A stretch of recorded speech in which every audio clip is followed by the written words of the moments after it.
Você já se surpreendeu aí vendo um personagem com aquela pinta de principal e que tudo parece girar em torno dele e aí de repente a coisa não era bem assim? Nem é tão comum isso, né? É um negócio muito maluco. Essa quebra de expectativa costuma acontecer ainda no começo ou ali pro meio do filme, através do recurso conhecido como falso protagonista. Esse suposto herói pode acabar morrendo pra chocar a gente, né, de imediato e passar a noção de que ninguém tá salvo de ir pro beleléu. É porque assim, tantas vezes, né, que o mocinho, que o herói se dá bem, que quando ele se dá mal, você fala, meu Deus, o que está acontecendo? Ou então eles usam isso pra criar um vínculo inicial e fazer a gente sentir a perda que ele representa ali pra outra pessoa. No caso, essa pessoa é a real protagonista da história. Às vezes o indivíduo continua vivo, né, e só perde o destaque inicial, enquanto também existe a possibilidade dele se revelar o antagonista, às vezes. Olha que doideira. Ou seja, são vários os motivos pra usar esse recurso e surpreender o público. Então por isso a gente vai falar aqui de filmes com falsos protagonistas. Isso, em época de fake news, fake protagonista. Fake protagonista, pronto. Abaixo ou fake protagonista?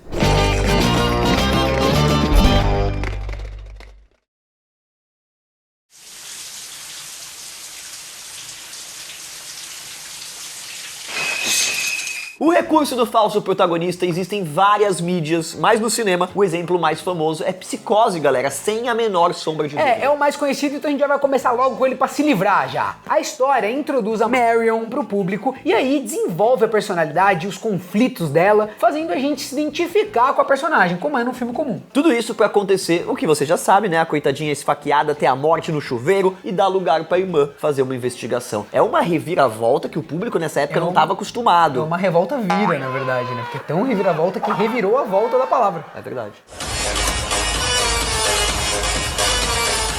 Esse plot twist por si só chocou o mundo, galera. Gerou centenas de paródias e influenciou várias outras narrativas na ficção. Na época foi muito chocante. O choque não aconteceu só pela reviravolta na história, mas também porque a Janet Leigh era o maior nome do elenco. Imagina isso, em 1960, a galera não tava esperando nunca. Ou seja, pegou uma atriz que era o chamariz do filme, matou ela, né, a personagem dela, e seguiu o filme sem ela. Muito louco.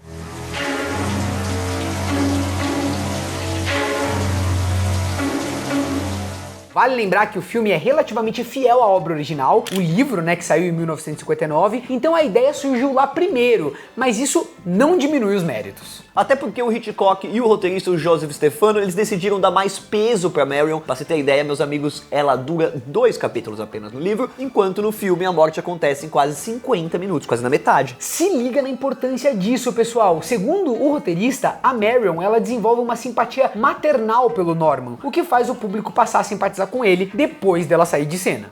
You eat like a bird.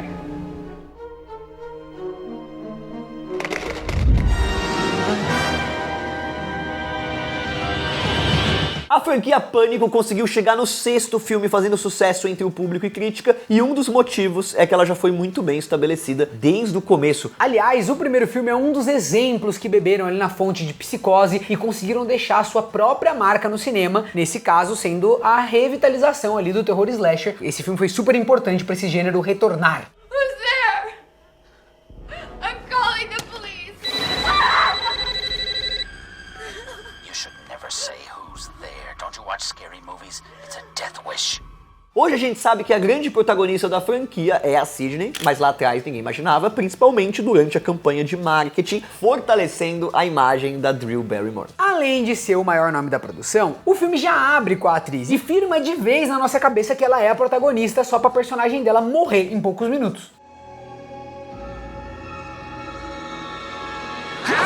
Na verdade, ela deveria ser a Sidney, mas acabou ficando indisponível pro papel e aí resolveu interpretar a Casey pra quebrar o padrão da estrela que sempre sobrevive no final. Então foi bom até pra atriz. A atriz tava querendo quebrar padrões, quebrou. Interessante. É uma jogada que é considerada, assim, arriscada. As pessoas podem amar ou as pessoas podem ficar com muita raiva. Exatamente. Foi uma jogada de risco, né, dos realizadores, mas eles apostaram que esse choque faria o público temer pela morte de qualquer personagem. Porque se você matou a atriz principal que todo mundo conhece, meu amigo, o que pode acontecer com as outras pessoas?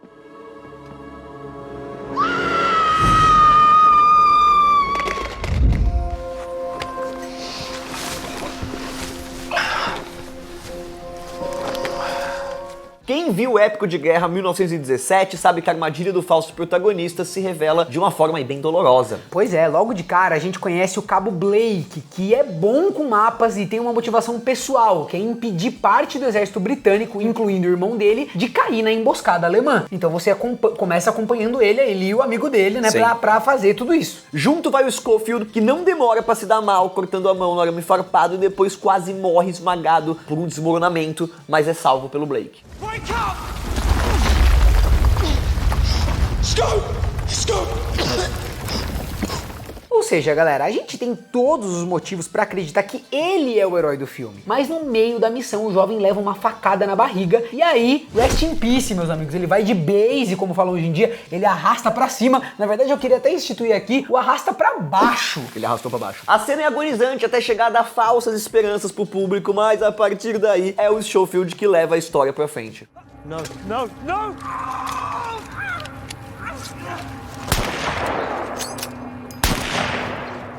Obviamente alguém perguntou sobre isso pra roteirista e ela falou que isso precisava acontecer para o público entender o custo humano por trás da guerra. Esse filme, o 1917, como ele é todo em plano sequência, etc, ele tem a ver com perspectiva também, né? Você está vendo a coisa de um ponto de vista. É muito legal porque você muda o foco de quem você está acompanhando. A missão continua, sabe? É muito louco, porque num filme que é recortado normalzinho, morre um personagem, você corta a cena, muda pro outro núcleo. Ah, é verdade. Aqui não, aqui tipo o cara morre e a câmera continua acompanhando o segundo. É verdade, é verdade. De acordo com ela, meus amigos, por se tratar de um acontecimento que matou mais de 20 milhões de pessoas, não seria honesto se os dois amigos chegassem vivos no final e tudo acabasse bem. Claro, pra passar a realidade daquela situação, né?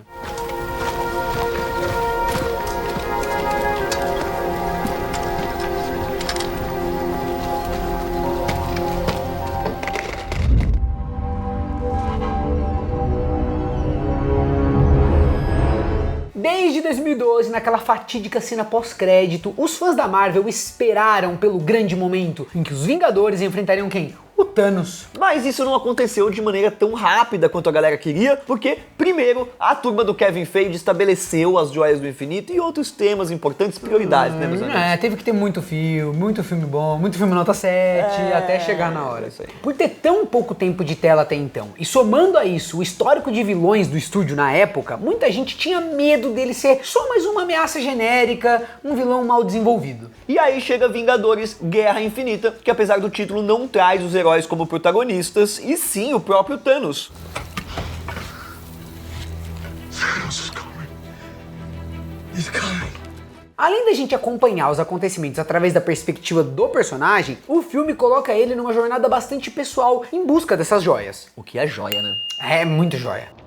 I like you. Aqui é importante deixar claro, meus amigos, que ser o vilão não é um impedimento de ser o protagonista, né, da parada, como dá pra notar em Death Note, por exemplo. E como o Joey Russo pontuou muito bem, todo vilão é um herói em sua própria história e acredita que tá fazendo certo. É uma questão de perspectiva zoada, né? Enquanto isso, o Anthony Russo, né, ele disse que contar a história a partir de Thanos foi uma decisão prática por ele ser a única conexão entre os vários grupos existentes no filme, né? Como é que ia juntar todo mundo? É o fio condutor que consegue ligar tudo no filme, né? Fio terra, chama. Isso. Ih, rapaz. Sendo assim, os Vingadores são os antagonistas da narrativa do Thanos e também são, um termo que eu não conhecia, eles são os deuteragonistas do Inventou filme. esse termo. Não, essa é uma definição pro segundo lugar em termos de importância numa narrativa. Nossa, temos cabeça, hein? É. You should have gone for the head.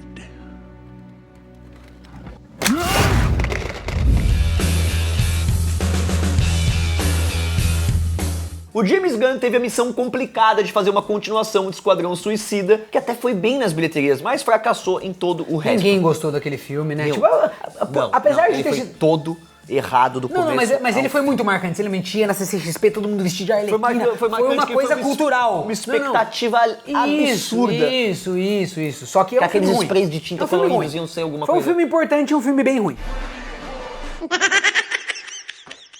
A saída foi fazer uma mistura de sequência com reboot, ditando um tom completamente diferente a partir do choque inicial que o público leva. É um choque pra você Bagulho esquecer, muito pra louco. você esquecer o que aconteceu. É meio simbólico também, esqueça tudo. verdade. Morreu o antigo e começa o novo. É isso. Primeiro, o cineasta estabelece o sábio como um personagem que com certeza vai ter o maior destaque, até por ser interpretado pelo Michael Rooker, que é parceiro dele.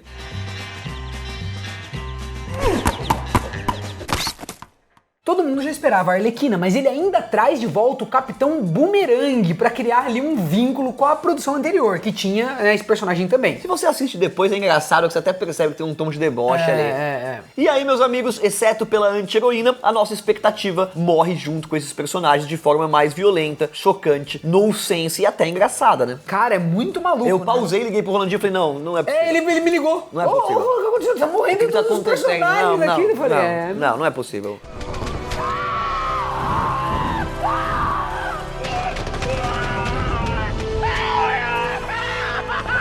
Parando pra refletir, enquanto o sábio reforça a ideia de que a morte é um perigo real, a saída relâmpago do Capitão Boomerang é um recado pra gente esperar um filme bem diferente dessa vez. É aquela coisa, gente, morreu aquele, agora vem coisa boa.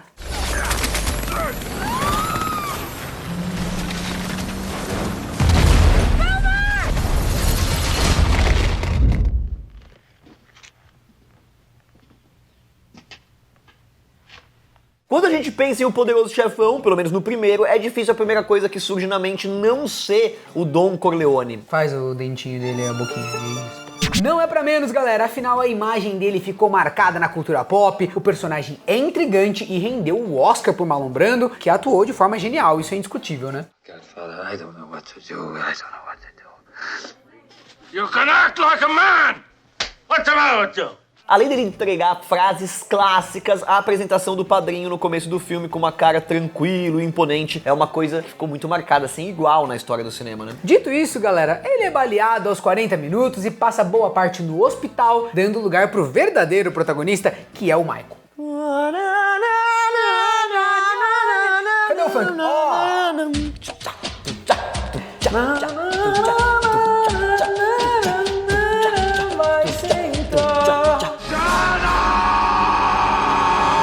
A partir daí, tudo gira em torno do caçula da família, que entra nessa vida sem querer, mas aos poucos é consumido pelo lado sombrio da força, até virar o novo Don Corleone. Curiosamente, o Brando ganhou o Oscar de melhor ator, enquanto o Al Pacino foi indicado a melhor ator coadjuvante. Esse acontecimento gerou bastante discussão ao longo dos anos, porque ele foi um protagonista muito fera, e aí indicaram um de protagonista no outro. Quem é o protagonista? Isso. Meu Deus do céu, é uma coisa muito louca. O Electron está ou não está? Quem somos nós?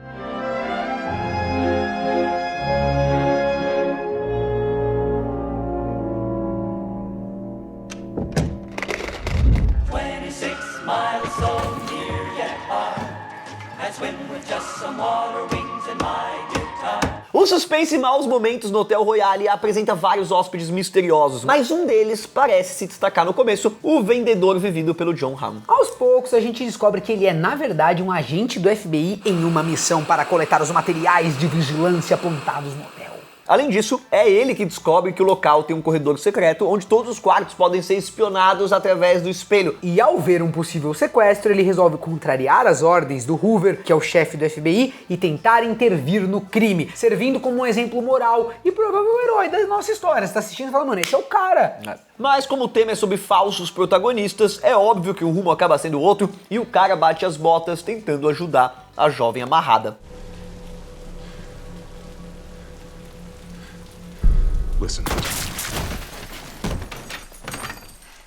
Não que o Jon Hamm seja o maior nome do elenco, afinal tem Dakota Johnson, tem Chris Hemsworth e tem também o Jeff Bridges, mas a morte dele pegou muita gente no pulo. E ele é um ator, o Jon Hamm, que é muito famoso, um ator muito bom, então ele já entra dentro daquela categoria de que, mano, o cara não vai morrer, e ele morre.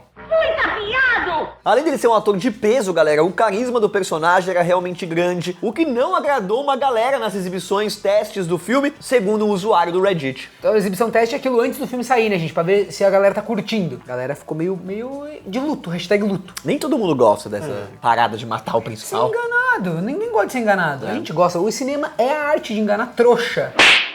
Até logo, até mais ver, bom voyage, arrivederci, até mais, adeus, boa viagem, vá em paz, que a porta bata onde o sol não bate, não volte mais aqui, hasta la vista, baby, escafedas. E saia logo daqui.